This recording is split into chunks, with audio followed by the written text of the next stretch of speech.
बिस्मिल्लाहिर्रहमानिर्रहीम अस्सलाम वालेकुम। मैं हूं मोहम्मद फ़हीम। हफ्ता 14 अक्टूबर 2023 एक इंतहाई अहम दिन बनता जा रहा है। एक जानिब तो पूरी की पूरी दुनिया क्रिकेट जो है उनकी तवज्जो अहमदाबाद के स्टेडियम पर होगी। नरेंद्र मोदी क्रिकेट स्टेडियम में पाक भारत टाकरा होगा, जिसके लिए पूरी प्लानिंग चल रही है। लेकिन दूसरी जानिब खैबर पख्तूनख्वा में जो दो बड़ी जमातें हैं वो अपनी इंतखाबी मुहिम शुरू करने वाली है। हमारी बात भी इन्हीं दोनों से मुताल्लिक होगी।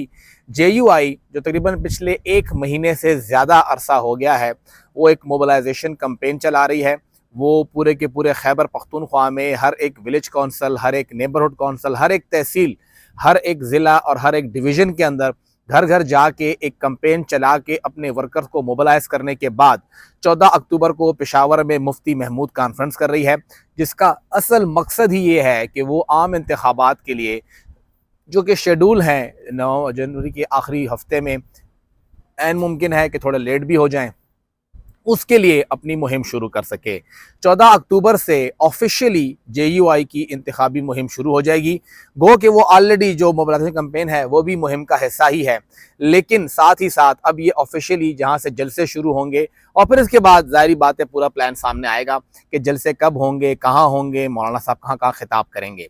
अब इसी रोज़ एक और ट्विस्ट सामने ये आया है कि पाकिस्तान तहरीक इंसाफ, जिन्होंने चंद रोज़ कबल मर्दान में वर्कर कन्वेंशन किया था, तो उनके खिलाफ तकरीबन 86 वर्कर्स के खिलाफ उनके मुकदमा दर्ज किया गया था कि उन्होंने 20 मिनट के लिए रोड बंद किया है। फिर उसके हवाले से हमारे वफाकी वज़ीर इत्तलात, निगरान वज़ीर इत्तलात मुर्तज़ा सोलंकी साहब ने कहा कि जी हमारा एक कानून है, उसके तहत ये दरख्वास्त दे दें तो हम इनको इजाज़त देंगे। हम किसी को मना नहीं करते, लेकिन वो कानून की पासदारी करें। तो उसी कानून की पासदारी करते हुए PTI पेशावर के जो सदर हैं अरबाब शेर अली साहब और PTI पेशावर के जनरल सेक्रेटरी मोहम्मद आसिम खान साहब, उन दोनों ने एक दरख्वास्त जमा करा दी है डिप्टी कमिश्नर पेशावर के पास, और उन्होंने कहा है कि जी हम इसी तारीख को 14 अक्टूबर को पेशावर में एक वर्कर्स कन्वेंशन करना चाहते हैं। 3 जगहों का उन्होंने बताया है। जिस तरह के होम डिपार्टमेंट के नोटिफिकेशन में कहा भी गया था कि 3 मकामात की निशानदही पॉलिटिकल पार्टी करेगी, तो उन्होंने 3 मकामात दिए, जिनमें से 2 मकामात, एक किस्सा खानी और एक तैमूर झगड़ा साहब का हुजरा है। ये 3 मकामात उन्होंने बताए हैं कि हम यहाँ पर वर्कर कन्वेंशन करना चाहते हैं। इनमें से किसी एक मकाम पे या कहीं पर भी या इन तीनों में आप हमें इजाज़त दे दीजिए ताकि हम ये सब कुछ कर सकें। दूसरी जानिब क्योंकि डिप्टी कमिश्नर भी कोई ऐसे एतबारी नहीं रहे, पिछले कुछ अरसे के अंदर तमाम अजला की जो इंतज़ामिया है वो बिल्कुल एतबार के काबिल रही नहीं, स्पेशली PTI के मामले के अंदर, कि वो हर बार कोई ना कोई ऐसा काम कर देते हैं जो कि कहीं और चला जाता है। तो उस हवाले से इसी दरख्वास्त की एक कॉपी वो की गई है चीफ जस्टिस साहब को, पेशावर हाई कोर्ट, और साथ ही एक कॉपी सेक्रेटरी इलेक्शन कमीशन को की गई है और उनसे रिसीविंग भी ले ली गई है। जो दरख्वास्त शाया हुई है, सामने आई है, उसमें इन सब से रिसीविंग ली हुई है। डिप्टी कमिश्नर ऑफिसर ने जो ऑफिस था वहाँ पर भी रिसीविंग हुई है और बाकी जो 2 कॉपियाँ गई हैं वहाँ भी रिसीविंग हुई है। ये दोनों सियासी जमातें इस वक्त खैबर पख्तूनख्वा में सबसे बड़ी जमात के तौर पर मानी जाती हैं। अब तक जितनी कैंपेन हुई है ये दोनों उसमें शायद बिल्कुल जीरो पे खड़ी थी, क्योंकि उन्होंने तो कोई कैंपेन की नहीं थी। एक ने कैंपेन की नहीं और एक को करने नहीं दी गई, बल्कि JUI को भी जो उन्होंने कोशिश की थी तो उन्हें टारगेट किया गया था बाजौड़ में, तो उनको भी उस तरह से इजाज़त नहीं मिल सकी थी। जो एक खामोश तरीक़ाकार है उस तरह उनको रोकने की कोशिश की गई थी। अब ये दोनों जमातें वो निकल के अपनी कैंपेन कर रही हैं और कैंपेन लॉन्च कर रही हैं और हफ्ते से लॉन्च कर रही हैं। अब खैबर पख्तूनख्वा में कौन सा मंजरनामा कहाँ होगा और सियासी तौर पे कौन सी जमात कहाँ खड़ी होगी वो अब यहाँ से क्लियर होगा। लेकिन सबसे पहली चीज़ तो ये है कि क्या ये दरख्वास्त मंजूर होगी या नहीं।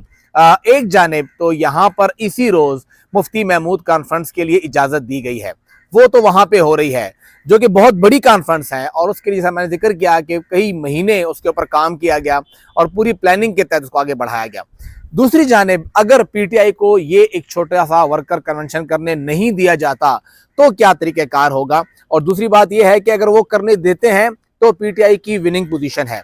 अगर वो करने नहीं देते तो पीटीआई को और भी फायदा होगा कि देखें जी, हमने तो अब कानून भी दिखा दिया, हमने पहले भी पूरा किया था, अब भी कर रहे हैं, लेकिन अब तो हमने वक्त से पहले सबको बता दिया है, तो अब बता दे तरीकाकार क्या है। तो डिप्टी कमिश्नर के लिए यहाँ पर एक मुश्किल सूरत हाल पैदा कर दी गई है। आफाक वजीर साहब अब यहाँ पे क्या फैसला लेते हैं और क्या वो खुद फैसला लेते भी हैं या नहीं, जो फैसला होगा उन्होंने सिर्फ उसकी तौसीक करनी है कि ठीक है जी मैं साइन कर देता हूँ, आप लोग फैसला कर दीजिए।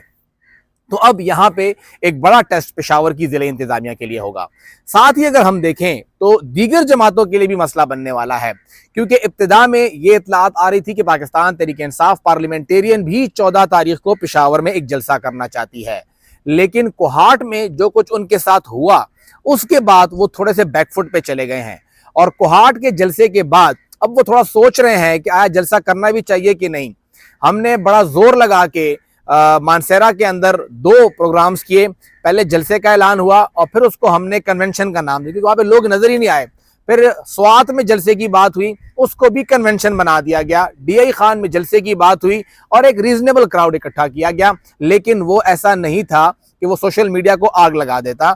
और उसके बाद कोहाट ने तो रही सही कसरी पूरी कर दी, जब ज़ियाउल्लाह बंगश साहब की वो वीडियोस भी आई कि वो जाते हुए लोगों को रोक रहे थे कि आप बैठें, आप मत जाएं और यहाँ पर बैठें कि ये जलसा शुरू हो, और वहाँ पे लोग बैठे हैं। साथ ही ये बात भी आई कि सरकारी जो मुलाजमीन थे उनको भी बुलाया गया था कि वो जगह भरी हुई नजर आए। अफगान मुहाजिरीन जो वहाँ पे गमकोल के पास थे उनको बुलाया गया कि वो आए, वहाँ बैठे। तो ये सब कुछ करने के बाद अब वो भी थोड़ा सुकड़ गए हैं कि हालात इतने आसान नहीं हैं।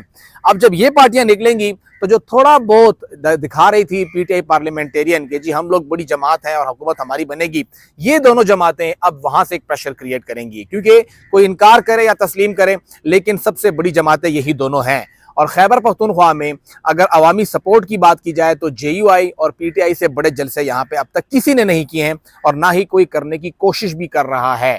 तो ये 14 तारीख 14 अक्टूबर का दिन एक जानिब तो सारी नजरें अहमदाबाद पे होंगी, तो दूसरी जानिब तमाम नजरें जो है वो पेशावर पे होंगी, क्योंकि पेशावर ही एक ट्रेंड सेट करेगा पूरे खैबर पख्तूनख्वा के लिए। मौलाना साहब का जो एक बहुत बड़ा कॉन्फ्रेंस होगी, बड़ा जलसा ही होगा, उसके लिए नो डाउट बहुत बड़ा क्राउड आएगा, इसमें कोई शक नहीं है कि एक बहुत बड़ा क्राउड आएगा वहाँ पे। उनके फॉलोअर्स भी हैं, बड़े जलसे वो जहाँ चाहे वहाँ कर सकते हैं। तो एक तो ये होगा, दूसरा साथ ही अगर वर्कर कन्वेंशन होता है तो पेशावर में पीटीआई की इतनी स्ट्रेंथ है कि उन्हें दीगर अजला से लोगों को बुलाने की जरूरत नहीं होगी, वो पेशावर पे ही वो जगह भर देंगे। कोई भी जगह बता दीजिए, किसा खानी हो, तैमूर झगड़ा का हल्का हो या कोई और इलाका हो, वो वहां पर उस जगह को भरने की विद इन मिनट्स, ये भी नहीं कि घंटों की बात होगी, विद इन मिनट्स उस जगह को वो भरने की अहलियत रखते हैं, तो वो भी सामने आ जाएगा। लेकिन पुलिस एसएसपी ऑपरेशन साहब वो अब क्या करते हैं, उनके लिए एक बहुत बड़ा टेस्ट होगा। और फिर साथ ही हमारे डीसी साहब क्या करते हैं, डिप्टी कमिश्नर साहब, उनके लिए बड़ा टेस्ट होगा। तो 14 अक्टूबर एक बहुत बड़ा टेस्ट होने वाला है और ये 14 अक्टूबर का दिन अब ये फैसला करेगा कि खैबर पख्तूनख्वा के अवाम किस जानिब जा रहे हैं, क्योंकि अब शायद वो डराओ धमकाओ वाला काम नहीं चलेगा। जेयूआई भी धमाके के बाद एक पहला बड़ा जलसा करने जा रही है और पीटीआई भी 9 मई के बाद आखिरकार अपनी पार्टी के बैनर के नीचे कहीं ना कहीं कुछ ऑफिशियली दिखा के करने जा रही है। इससे पहले वो खामोशी से करते थे ताकि उनको निशाना बनाया जा सके कि इस बार वो लोग ऑफिशियल निकल रहे हैं कि आज ही हम निकल आए हैं। अब देखते हैं कि क्या बनता है, लेकिन स्पेस पीटीआई अपना ग्रैब करेगी, वो छोड़ेगी नहीं, और साथ ही जेयूआई भी अपना शेयर लेगी, वो भी छोड़ेगी नहीं।